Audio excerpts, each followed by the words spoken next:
भगवत गीता केवल एक धार्मिक ग्रंथ नहीं बल्कि जीवन का एक मार्गदर्शक ग्रंथ है।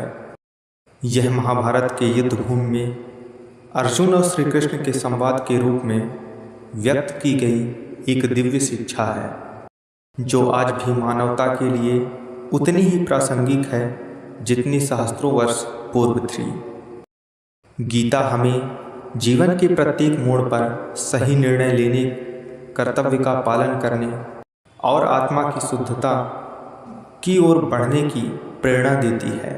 इसमें छिपे ज्ञान के बीच आत्मिक जागृति, कर्मयोग, भक्ति और ज्ञान का समन्वय है।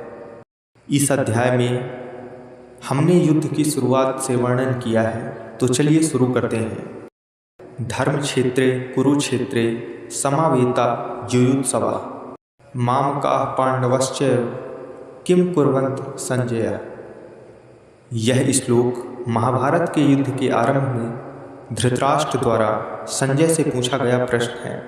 धृतराष्ट्र, जो कि कुरुवंश के राजा और कौरवों के पिता थे, उन्होंने संजय से पूछा कि कुरुक्षेत्र में एकत्र हुए उनके पुत्र और पांडवों ने क्या किया।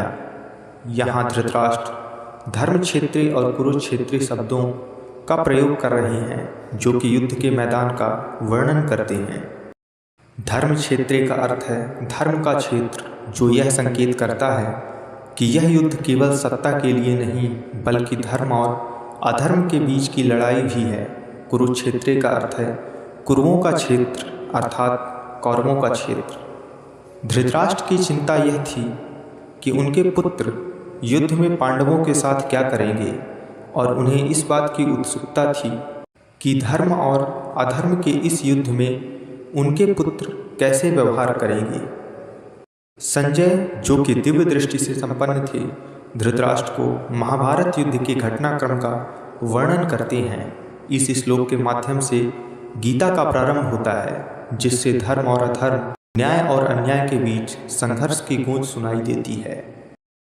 दृष्टवा तु पांडवानीकम व्यूढ़म दुर्योधनस्तदा आचार्य मुख संगमय राजा वचनम ब्रवीतम। इस श्लोक में महाभारत युद्ध के प्रारंभिक दृश्य का वर्णन किया गया है, जब कौरवों के सेनापति दुर्योधन ने पांडवों की सेना को युद्ध के लिए सुसज्जित और व्यवस्थित देखा तो वह अपने गुरु द्रोणाचार्य के पास गए। दुर्योधन के इस कार्य से उसकी मानसिक स्थिति और भावनाओं का पता चलता है।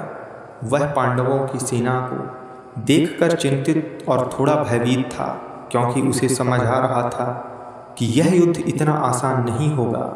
उसे पांडवों की ताकत का आभास हो गया था और इसलिए वह अपने गुरुओं के पास जाकर उन्हें सूचित करना चाहता था।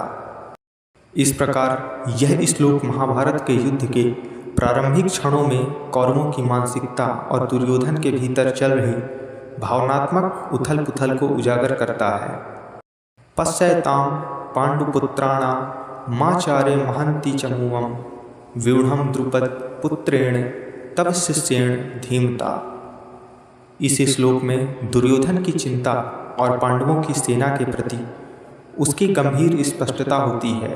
वह अपने गुरु द्रोणाचार्य का ध्यान इस ओर आकर्षित करना चाहता है कि पांडवों की सेना को एक सक्षम और बुद्धिमान योद्धा द्वारा व्यवस्थित किया गया है। यहाँ द्रुपद पुत्र धृष्टद्युम्न का उल्लेख महत्वपूर्ण है, क्योंकि वह द्रोणाचार्य का शिष्य होने के बावजूद पांडवों की ओर से युद्ध में भाग ले रहा है। यह दुर्योधन के मन में असुरक्षा और संदेह उत्पन्न करता है, क्योंकि उसे अपने ही गुरु के शिष्य द्वारा सजाई गई सेना का सामना करना है। दुर्योधन की यह प्रतिक्रिया दर्शाती है कि युद्ध की स्थिति ने उसके मन में बेचैनी और भविष्य की अनिश्चितता को जन्म दिया है।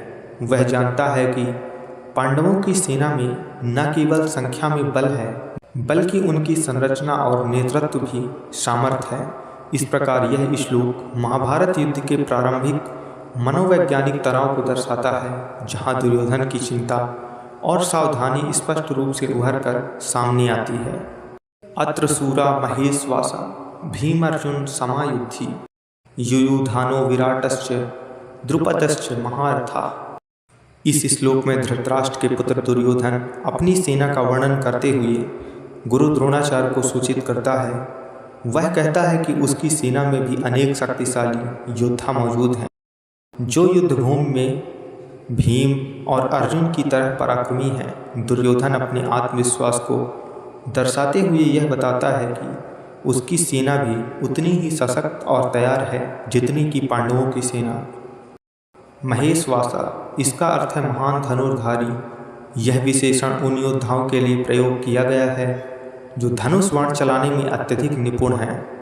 भीमार्जुन समा युद्धि, इसका अर्थ है युद्ध में भीम और अर्जुन के समान। यह योद्धाओं की वीरता और युद्ध कौशल की तुलना पांडवों के प्रमुख योद्धाओं भीम और अर्जुन से की जा रही है, जो अपनी अपार शक्ति और युद्ध कौशल के लिए प्रसिद्ध थे।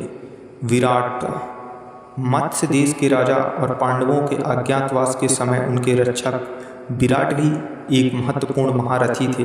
द्रुपद, पंचाल के राजा और द्रौपदी के पिता, वह भी एक शक्तिशाली योद्धा और द्रोणाचार्य के पूर्व मित्र थे। दुर्योधन इस श्लोक में अपने योद्धाओं की वीरता को दर्शाने का प्रयास कर रहे हैं ताकि वे अपने गुरु द्रोणाचार्य को आश्वस्त कर सकें कि उनकी सेना युद्ध के लिए पूरी तरह तैयार है। इस श्लोक से यह भी स्पष्ट होता है कि दुर्योधन ने अपने योद्धाओं की क्षमता को पहचाना और उन्हें प्रेरित करने का प्रयास किया। यह श्लोक महाभारत के युद्ध की भव्यता और उसमें भाग लेने वाले महान योद्धाओं की शक्ति को प्रदर्शित करता है, जो एक विशाल और निर्णायक युद्ध के लिए तैयार हो रहे हैं। धृष्टकेतुश्च चेकितानः काशीराजश्च वीर्यवान् पुरोजित कुंती भोजश्च सव्यश्च नरपुंडवः। इस श्लोक में संजय धृतराष्ट्र को महाभारत के युद्ध के मैदान का दृश्य दिखा रहे हैं, जिसमें वे विभिन्न योद्धाओं का वर्णन कर रहे हैं जो पांडवों की ओर से लड़ने के लिए एकत्रित हुए हैं। धृष्टकेतु, यह चेदी देश के राजा थे और एक वीर योद्धा थे। वे पांडवों के पक्ष में युद्ध कर रहे थे। चेकितान, ये वृष्ण वंश के थे और श्री कृष्ण के मित्र थे। चेकितान एक महान योद्धा थे और पांडवों की सेना के प्रमुख सेना नायकों में से एक थे। काशी राजा, काशी के राजा जो अपने शौर्य और वीरता के लिए प्रसिद्ध थे, वे पांडवों के समर्थन में खड़े थे। पुरोजित और कुंती भोज, ये दोनों पांडव की माता कुंती के भाई थे, इसलिए वे पांडवों के मामा थे। उन्होंने अपने भांजों का समर्थन करने का निश्चय किया था। सव्य, ये एक प्रतिष्ठित और आदरणीय राजा थे जो अपनी नीतियों और धार्मिकता के लिए प्रसिद्ध थे। वे भी पांडवों की सेना में शामिल थे। इस श्लोक में वर्णित सभी योद्धा महान पराक्रमी और साहसी थे और पांडवों के प्रति उनकी निष्ठा और समर्थन उन्हें धर्म युद्ध में विशेष महत्व प्रदान करता है। ये योद्धा महाभारत के युद्ध में महत्वपूर्ण भूमिका निभाने वाले थे।